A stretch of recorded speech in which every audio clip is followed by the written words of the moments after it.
Festivals and food make an evergreen pair. The global food tech landscape is gearing up to face the upcoming festival rush across the world. Mudassir Bashir, Business Director Malaysia, Singapore, and Philippines at MAS, takes the hot seat for today's Festive Special podcast episode. He's joined by Mayank Singh, CDO and VP of Dominos Indonesia, for a candid conversation about how to make it a cracker of a festive season. Welcome, Mudassir and Mayank. Hi, Mayank. How are you? I'm fine, Modi. Great. Welcome to this podcast interview series, Mic'd Up With Mass. And a very warm welcome to you here. I think we can start with you just kind of like giving our listeners a bit of a background about yourself and the work you do at Domino's. Sure. Hello and namaste to all the listeners. I am Mayank Singh. I've been leading, managing, scaling digital businesses in food retail, media, entertainment, e-commerce, and startups. That has been my, I would say, hallmark of my 15 years of career. I presently serve as a digital officer and vice president, marketing and technology at Domino's Pizza Indonesia. Takes care of multiple departments here, from marketing to technology to sales to customer service, data analytics, partnerships. Uh, Over and above to all this, I'm also someone who's known for setting up India's first hyper-local on-demand food delivery digital commerce platform and made it into a biggest food tech platform, that was Domino's India digital commerce ecosystem in the year 2012, which was much before all these food aggregators became big.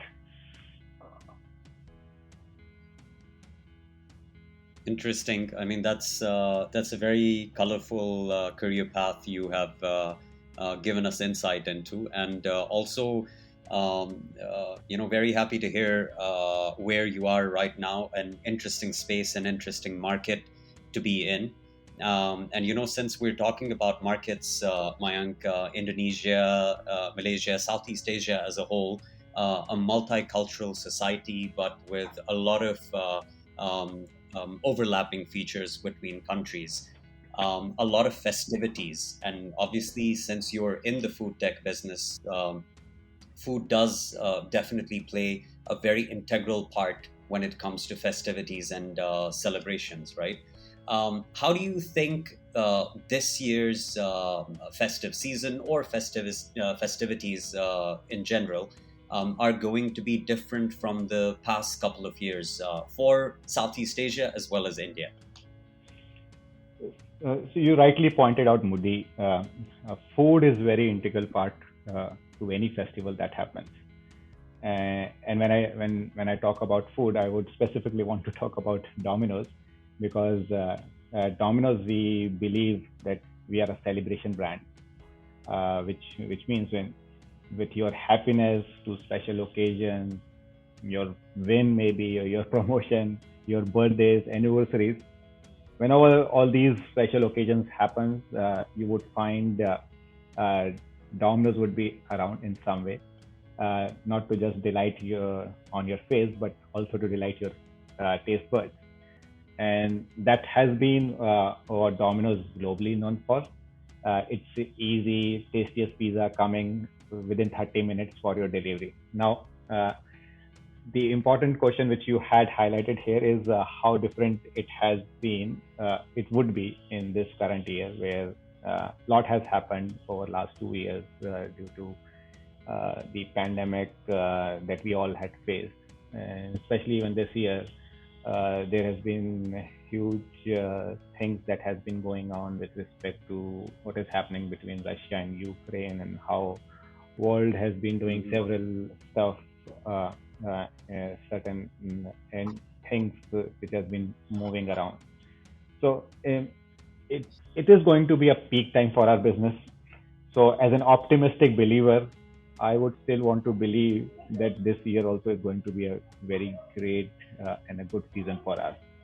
However, that at the same point, there are certain dilemmas which an uncertainty which is going on. I think it would not be just me, would be any marketer who's associated with retail and food. And these are those things which are like inflation in food, um, uh, and, which is there, which is hitting us onto our bottom line. At the same time, this inflation is also hitting onto the consumer sentiment. Mm. Other thing which has happened is over the last 2 years, what has changed is the digital competition has increased. There are a lot of food players who and the retail brands who were there, but not that their digital spends were not that high. And since the pandemic came and 2 years of those lockdown, limited access, suddenly everyone has to compulsorily move on to the space which is digital, and that's where the competition has increased. And I have been observing the CPM cost that I used to pay 2 years back versus Mm. what is today. There's a huge jump that has happened. And the other part is there are new kind of businesses that has also come up, which is giving competition, and these are like new cloud kitchens. Now, the cloud kitchen concept, some places they are success, some places they are not. Some cuisine types they are success, and some are not. But definitely they are giving you competition because they are eating certain share of the pie, and which is also one of the way to look into it. Uh, so, but if I have to see from our perspective, we still want to believe in that we would be delivering the value to the customer. That's what Domino's is known for, and that's the key that we will hold while entering to the festive season, which is delivering value to the customer in form of products, to price, and to the experience.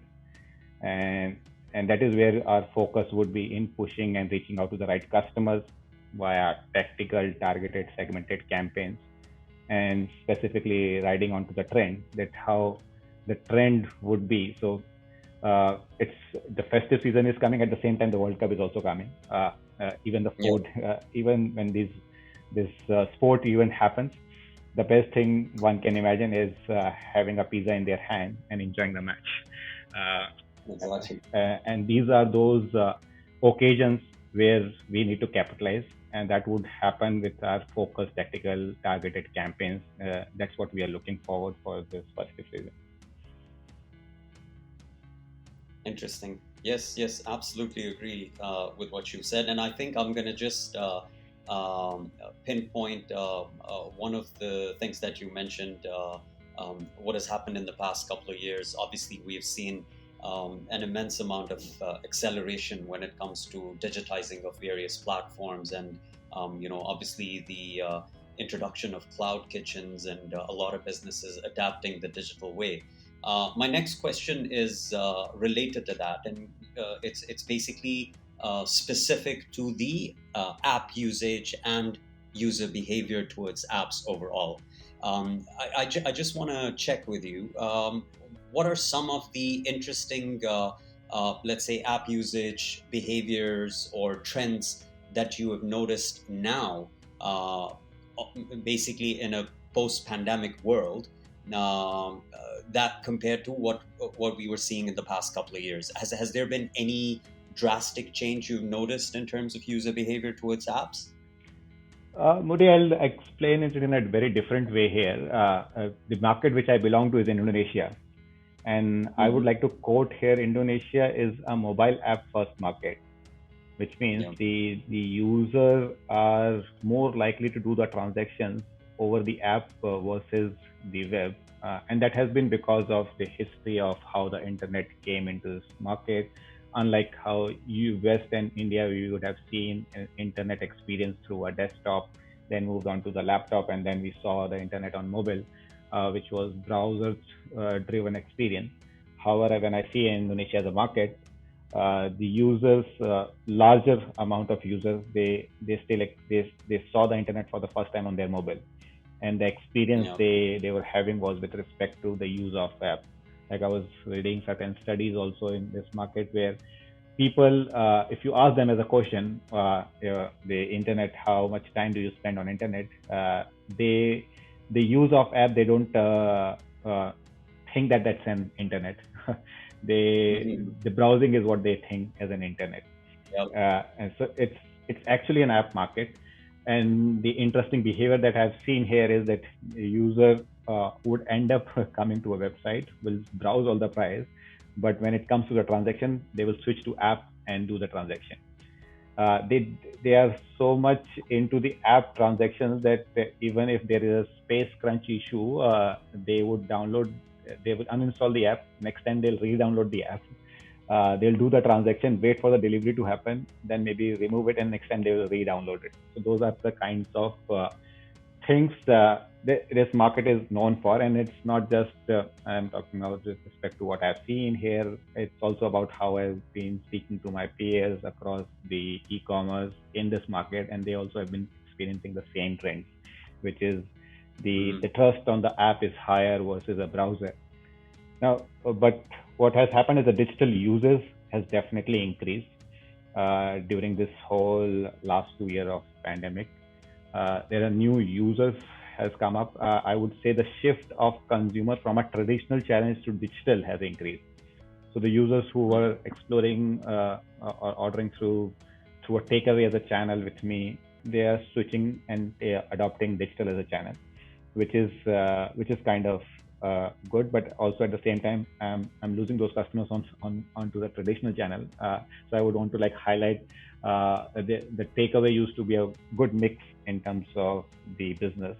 After the pandemic, that channel in terms of the percentage has gone down, and the digital Mhm. has increased. So which is the switch has happened. Uh, but that also is can be seen in terms of the timings when they used to order.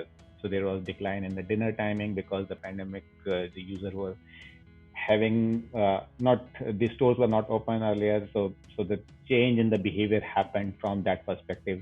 The people who were always habitual of ordering late, they had to order early because the stores used to get closed. Over a period of time, with 2 years of this, the behavior of users, consumer change of ordering earlier and using a digital channel. That has happened. Mhm. The other interesting thing has happened, other than just the digital apps, the WhatsApp as a new channel has emerged. And I would like to quote that we were the first one in Indonesia to be the first QSR having a WhatsApp ordering bot. And Wow. yeah, uh, Think. and we launched that bot during this period. We use this bot in for three main purposes. One is the communication, Mhm. which is the SMS as a channel is expensive, same as the WhatsApp, but WhatsApp as a channel when it comes for the communication is more responsive. So the response rate is higher when if you have to compare any marketing push that you are doing with your existing customer. The other is we are capitalizing on the commerce by having a bot. And the third is we are trying to optimize the whole query calls, which used to come through a traditional medium by user calling it over a call center.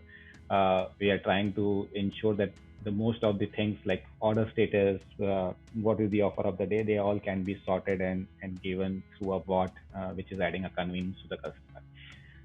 So that has been a behavior. So when you say the app increase, it's the app increase not just happening for you, but also there are other apps like WhatsApp where the commerce is happening. I am using as a bot. Some of the retail companies, they're using WhatsApp as as a chat agent, where the guy from the home can just speak to some mall's outlet salesperson and interact and ask whether this product is available or not.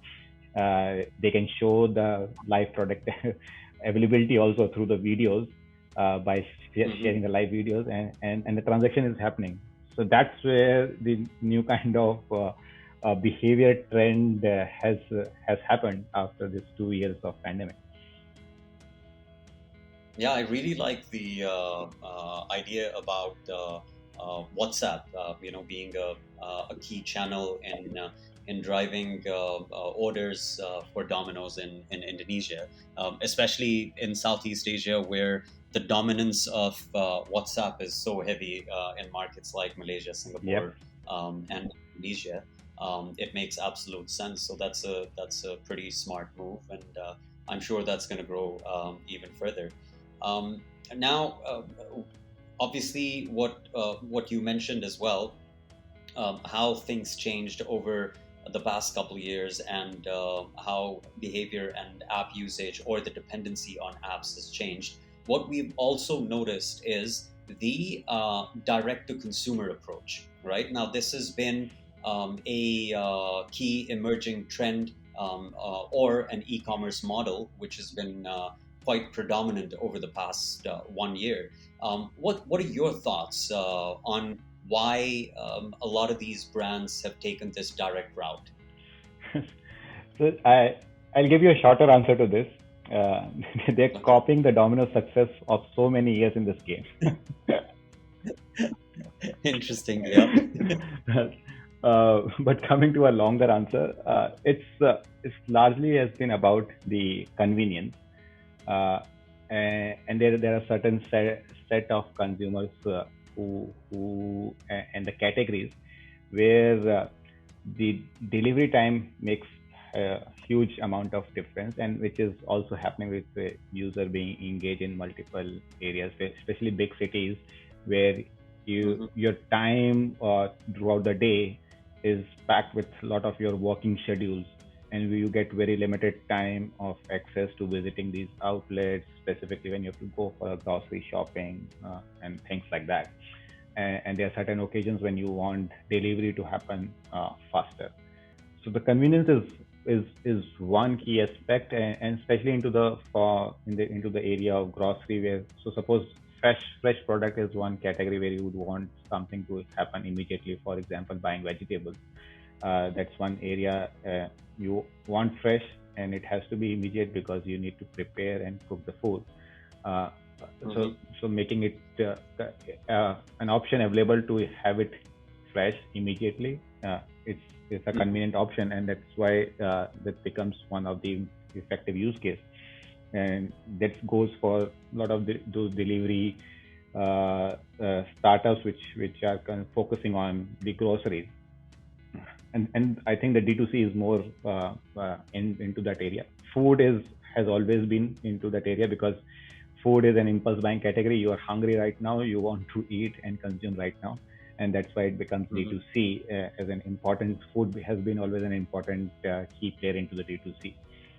And the last is the importance of being effective in terms of how are you able to deliver this within. So D2C, you can talk about that it's Hmm. coming directly from the brand to you. It could be anything, but when I'm talking about effectivity, is how fast it is coming. So Yeah. so you might there are a lot of brands which are D2C who are into specific category. They don't want to have the outlet. They are just an online brand. They would want you to be directly approached, but Hmm. how faster it can be delivered becomes the effectiveness of that brand reaching out to you. And that's where the brand can always say that even if you're going to an outlet and having experience, I can deliver you the same experience, but I will save your time also, which is I'm being effective. And that's what Hmm. it would differentiate. So so as a direct to consumer brand, they want that differentiation to be in place, and that's why the companies are adopting. Yep. Totally agree. Interesting few points there, Mayank. Now, when it comes to festive seasons, especially, I'm just going to focus on Southeast Asia because you and I both are based within this part of Asia. So, what we have seen, and this is us being an advertising platform covering performance marketing and brand marketing, we've usually seen a crazy rush during festive seasons from advertisers or brands. Wanting to invest in getting more users or increasing revenues, increasing brand visibility, and so on and so forth. What about yourself or the strategies that you drive? Are you more focused on user acquisition, or would you rather focus on the lifetime value of users and or the retention of users? I think both are equally important as a mix. This festival season is not just to ensure that you have you are able to drive sales through your existing user and retain them, but it's also about acquiring newer set of consumers who might have not tasted you, but you going top of the line to ensure that you acquire them, give them your experience. So a mix of both in your business is always for a longer period, because the current of your retention, there are some who would churn out, and if you're not adding more, that with that churn at certain pace, you might end up having lesser number of active users. So as a company, we are very data oriented and ROI driven. So we have set it up something called as 3D and 3E framework within 3E framework of data utilization within the company. So the 3D is about how we have the data in place, which is capturing of data, segmenting of data, and then the utilization of data. For the utilization of data part, we have this 3E concept, which is we use it for the efficiency, we use it for expansion, and the last E is we use it for enhancements, market enhancement. So when I say about expansion, so suppose when we are going into a newer territory and we have to open a new store there, we use the existing store data. Have we prepared a surrogate model? We try to predict whether this place where we are going to open the store is going to deliver the same amount of revenue, so that our expenses which we are putting in the store can be pay back in certain amount of time, which is as far as SLAs. And if it is not in the range through that model, we don't open the store. Once we decided to open the store, then we use it for marketing enhancement, which is we would try to look at this customer data of similar looking store of other customers, and then we try to use that customer data set that we have created in finding the lookalike of these customer set data into the external world, which is that my targeting will be more effective because I'm trying to find out a lookalike of my own existing customers. They were for my existing store set data, but I'm looking for the newer store, which is where it's more targeted approach, and I might not be spending that high when I'm actually trying to generate the sale for the newer store. So that's one way. Same is when the other ways of using those data sets, for example, acquiring the customer, the online customer, different channel sets of customers, and then finding the lookalike of those customers into the market. So which is what the framework we follow, which ensures that when even we are looking for a newer user into our system, we are not just blindly targeting them.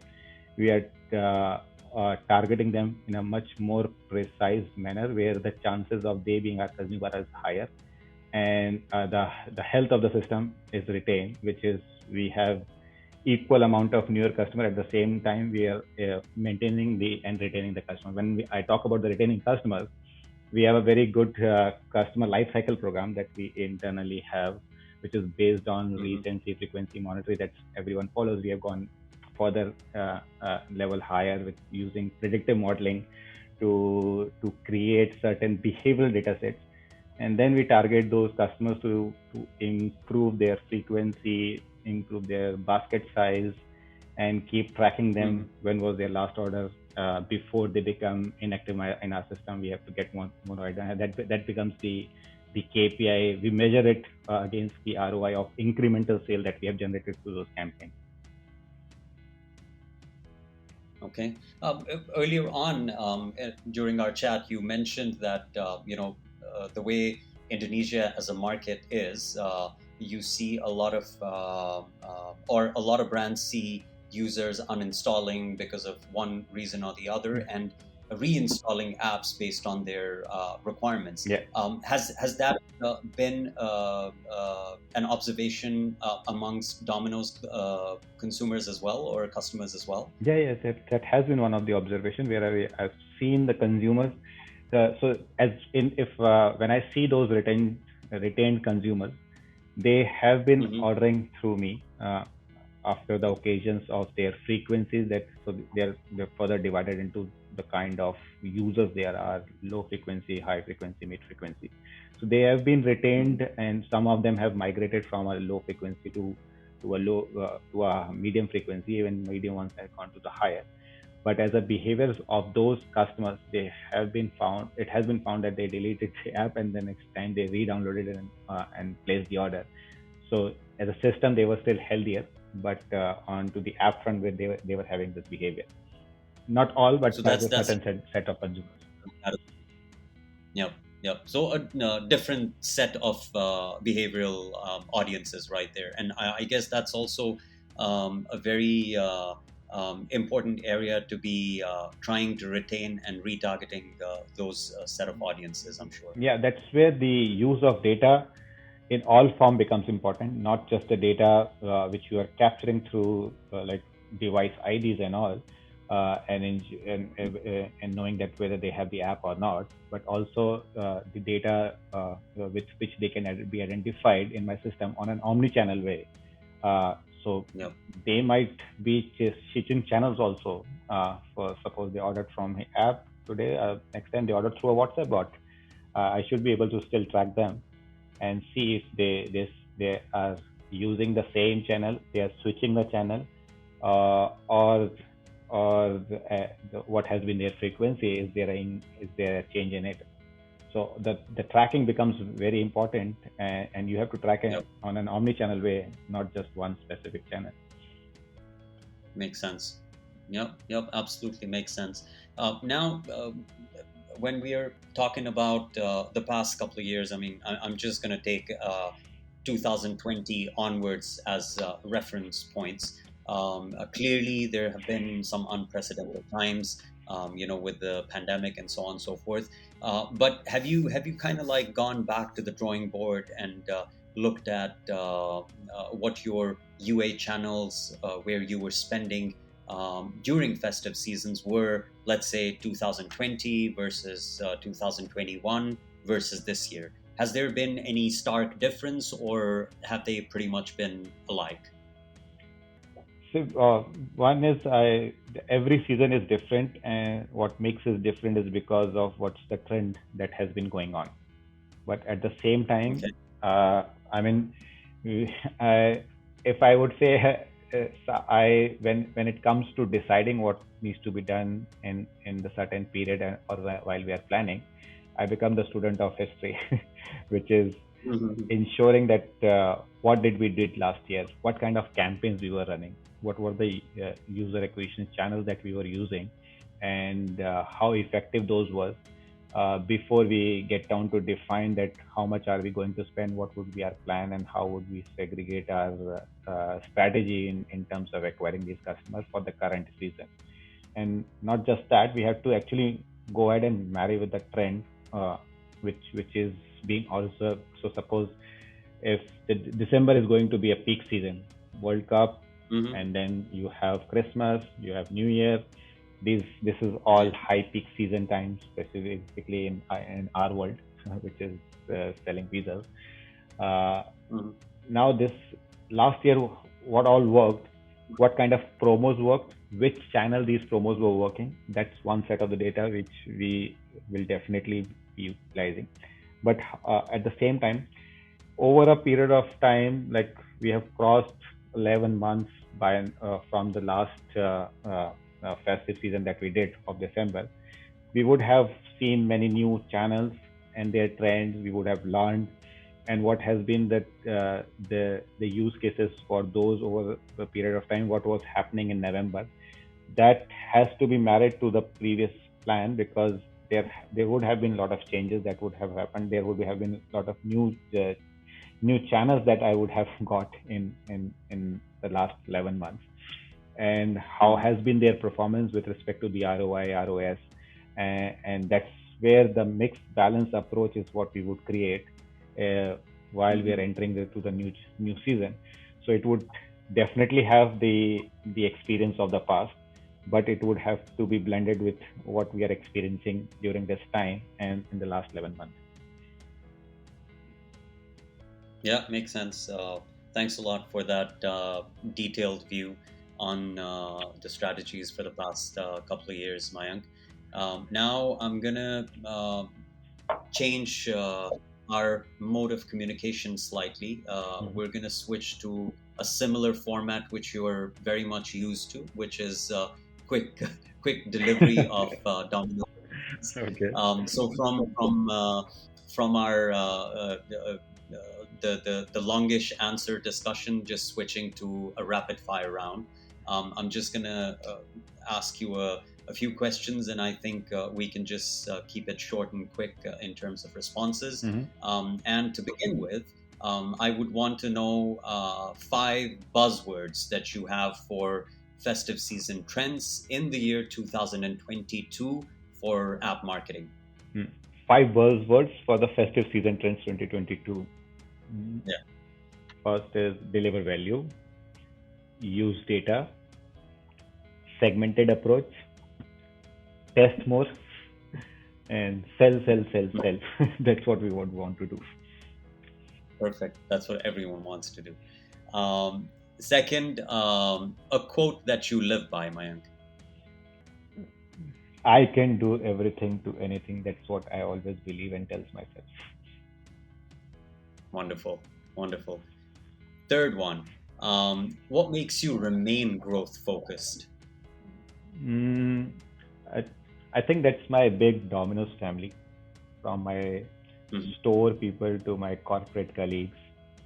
I read somewhere, not read, it was actually Domino's US was talking about, where they were explaining selling one pizza at a time, that how selling one pizza uh, is ensuring this is food for not just to the customer, but also the people who are Mhm. making it and ensuring it gets delivered to you. So selling one pizza at a time is the motto of Domino's, and that's what makes us growth focused. My big Domino's family. Interesting. And since you mentioned pizza, number four, if AdTech was a pizza, what would you add as the key toppings for performance marketing? Cheese, that brings smiles on everyone's face, even if you say cheese. Exactly. Perfect answer right there. All right. Last one. One advice that you will give to a direct to consumer or D2C growth marketer for this 2022 festive season. Hmm. I think I would tell them to learn to trade off. That's one key aspect when it comes to D2C. Most of the Hmm. time, uh, people want to do everything to anything when it comes to D2C. So, for example, covering the distance, if it has to be instant. So they need to learn to trade off that, what to give away and what to focus on. So not everything you will get. So you have to think through that what you are trading off and against what. That's what is one piece of advice to them. Awesome. That's to me that's a perfect score right there, Mayank. Thanks a lot for spending the time and going through the descriptive part of the interview and this rapid fire round as well. Any parting thoughts that you might have for the session? Really enjoyed this whole conversation. I hope it would have been helpful Likewise. uh, for the listeners and my fellow marketers who would be listening to this. Yep. As a parting thought, I would just say that uh, we are the digital is just the beginning. The digital marketing specifically, the long way to go. We are experiencing new stuff. Just be focused and keep trying and keep testing. Uh, that should be our game.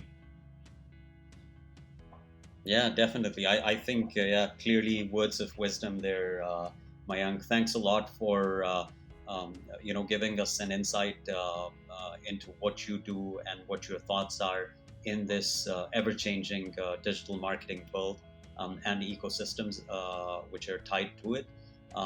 But yeah, thanks a lot. It was a pleasure for me as well having a chat with you. Definitely, we should be able to do this more often and catch up face to face.